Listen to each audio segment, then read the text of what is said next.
അസ്സലാമു അലൈക്കും വറഹ്മത്തുള്ളാഹി വബറകാതുഹു. ഡിയർ ഫ്രണ്ട്സ്, ബിസ്മില്ലാഹിർ റഹ്മാനിർ റഹീം, അൽഹംദുലില്ലാഹി റബ്ബിൽ ആലമീൻ, അസ്സലാത്തു വസ്സലാമു അലാ റസൂലിഹിൽ അമീൻ വഅലാ ആലിഹി വസ്ഹബിഹി അജ്മഈൻ.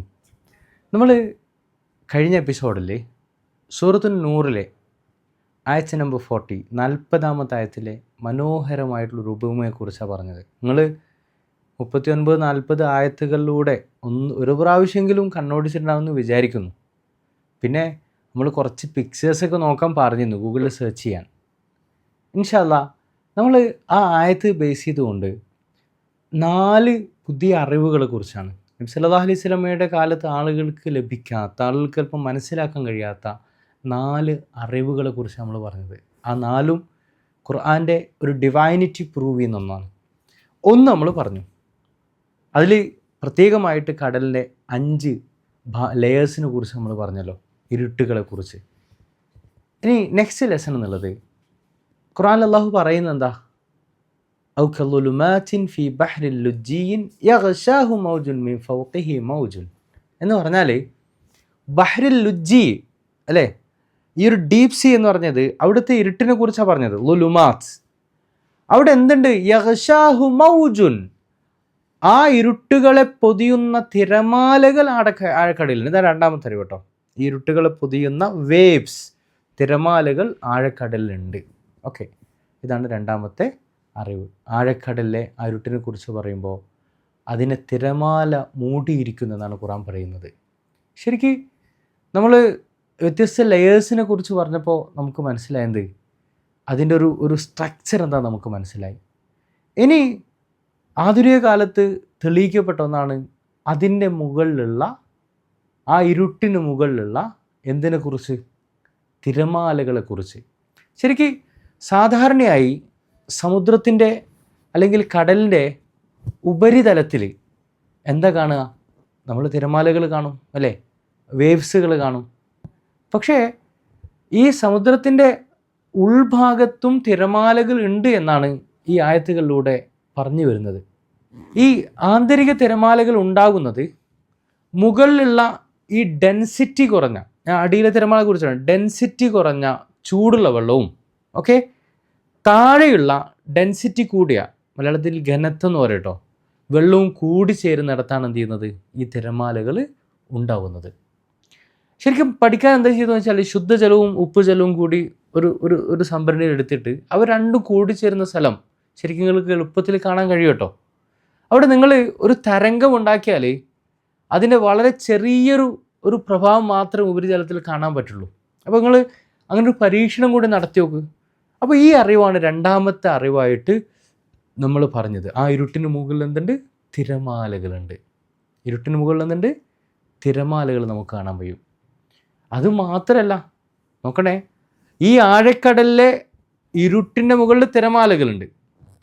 ഈ തിരമാലകളെ പൊതിയുന്ന വേറെയും തിരമാലകളുണ്ട്. നമ്മുടെ കടലിൻ്റെ കരക്ക് പോയാൽ അല്ലെങ്കിൽ ബീച്ചിൽ പോയാൽ ആകെ കാണാൻ ഒറ്റ തിരമാലല്ലേ. പക്ഷേ ആഴക്കടലിലെ ഇരുട്ടിനെ പൊതിയുന്ന തിരമാലകളുടെ മുകളിൽ വേറെയും തിരമാലകളുണ്ട്. ഖുർആൻ എന്താ പറയുന്നത്? യഗ്ശാഹു മൗജുൻ മിൻ ഫൗഖിഹി മൗജുൻ മിൻ ഫൗഖിഹി സഹാബ് അല്ലേ. ഈ ഇരുട്ടിനെ തിരമാലകൾ പൊതിയുന്നു, വേവ്സുകൾ പൊതിയുന്നു. അതിൻ്റെ മുകളിൽ എന്തുണ്ട്? വേറെ തിരമാലയുണ്ട്. അതിൻ്റെ മുകളിൽ എന്തുണ്ട്? മേഘം എന്നാണ് പറയുന്നത് അല്ലേ. എന്താണ് അതിൻ്റെ മുകളിൽ? ക്ലൗഡ്സിനെ കുറിച്ച് പറയാണ്. അപ്പോൾ ഈ തിരമാലകളെക്കുറിച്ചും നമ്മളൊരു പഠനം നടത്തണം.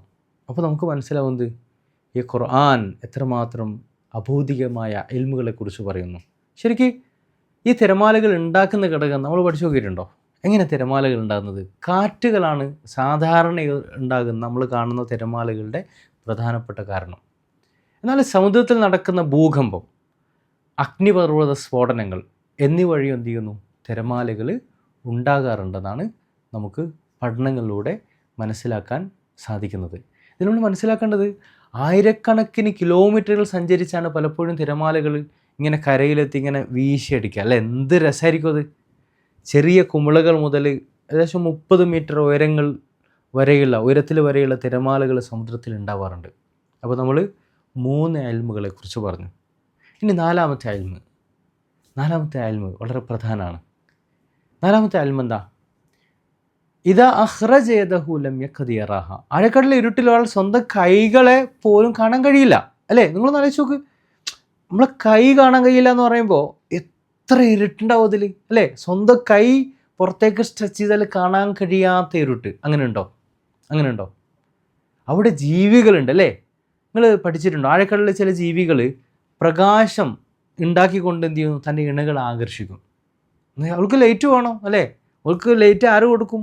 അള്ളാഹു കൊടുക്കും. അള്ളാഹു കൊടുക്കുന്ന ഒരു ടോർച്ച്, അല്ലേ, അവർക്കുണ്ട്. ടോർച്ചിന് വെച്ചാൽ സാധാരണ ടോർച്ചല്ല, അവർക്ക് അള്ളാഹു കൊടുക്കുന്ന, അവരുടെ ശരീരത്തിലോ അല്ലാതെയോ കൊടുക്കുന്ന, നമ്മൾ മിന്നാമിനും കണ്ടല്ലോ, ഇതുപോലെ അള്ളാഹു എന്ത് ചെയ്യുന്ന അവർക്ക് ലൈറ്റിനൊരു സംവിധാനം ഉണ്ടാക്കി കൊടുക്കുന്നതാണ്.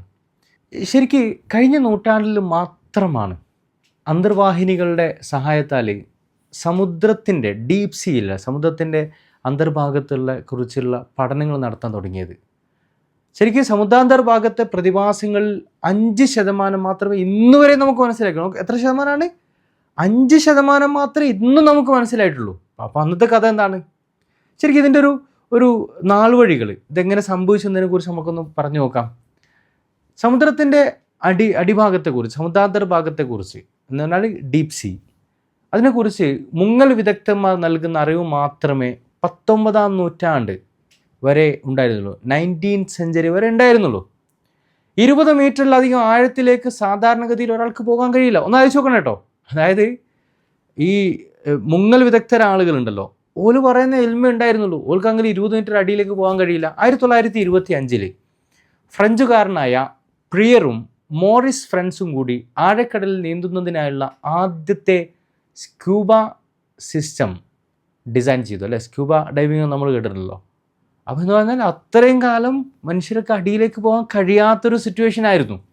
1934 താൻ നിർമ്മിച്ച ബാത്തിസ്ഫിയറിൽ അമേരിക്കക്കാരനായ വില്യം ബീബിയും സുഹൃത്ത് ഓട്ടിസ് ബാർട്ടനും കൂടി 932 മീറ്റർ താഴേക്ക് പോയി. 932 മീറ്റർ താഴേക്ക് പോയി. ഓക്കെ.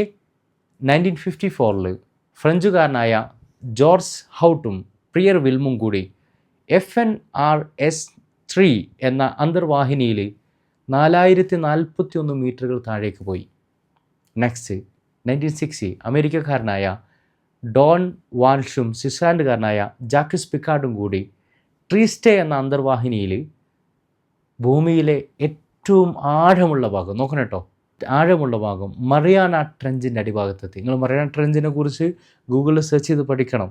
അത്ഭുതകരമായ ഒന്നാണത്. അതിൻ്റെ അടിഭാഗത്തെത്തി എന്നാണ് ചരിത്രം പറയുന്നത്. അത് ശരിക്കും 1912 10,912 മീറ്റർ അടിഭാഗത്തേക്ക് പോയിട്ടുണ്ട്. ശരിക്കും എങ്ങനെയാണ് ഇങ്ങനെ തിരമാലകൾ, നമ്മൾ പുറത്ത് കാണുന്ന തിരമാലകളിലേക്കാൾ ഉള്ളിൽ തിരമാലകളുണ്ട്, ആന്തരിക തിരമാലകളുണ്ടെന്ന് മനുഷ്യർക്ക് അനുഭവപ്പെട്ടത്, രേഖപ്പെടുത്തപ്പെട്ട ചരിത്രം 1893 1893 നോർവീജിയൻ സാമൂഹ്യ ശാസ്ത്രജ്ഞനായിരുന്ന ഫ്രിജോഫ് നാൻസനാണ് ആന്തരിക തിരമാലകളെ ആദ്യമായി നിരീക്ഷിച്ചത്. എന്താ സംഭവം എന്ന് വെച്ച് കഴിഞ്ഞാൽ, റഷ്യയിലെ കാരാക്കടലിലൂടെയുള്ള യാത്രയിൽ സമുദ്രം ശാന്തമായിരുന്നപ്പോൾ പോലും അദ്ദേഹത്തിൻ്റെ ബോട്ട്, ആ യാത്രാ നൗകന്തിയിൽ മുമ്പോട്ട് പോകാൻ സമ്മതിക്കാത്ത എന്തോ ഒരു ശക്തി തനിക്ക് അനുഭവപ്പെട്ടതായിട്ട് അദ്ദേഹം തൻ്റെ ഫാത്തേഴ്സ് നോട്ട് എന്ന യാത്രാ ഡയറിയിൽ പറയുന്നുണ്ട്. അതിന് അദ്ദേഹം ഡെഡ് വാട്ടർ, അല്ലെ, ചത്ത ജലം എന്ന് അദ്ദേഹം അതിനെ വിളിച്ചു. ശരിക്കും അതിൻ്റെ കാരണം എന്തുകൊണ്ട് അദ്ദേഹത്തിൻ്റെ ബോട്ട് നീങ്ങില്ലാന്ന് ചോദിച്ചു കഴിഞ്ഞാൽ സമുദ്രത്തിൻ്റെ അടിഭാഗത്തുള്ള തിരമാലകളാണെന്ന് പിന്നീട് നമുക്ക് 1970 1970 ശേഷം നടന്ന പഠനങ്ങൾ വഴി നമുക്ക് മനസ്സിലാവണം. വെരി ലേറ്റസ്റ്റ് ആണല്ലോ ഈ ഇൽമു വരുന്നത്.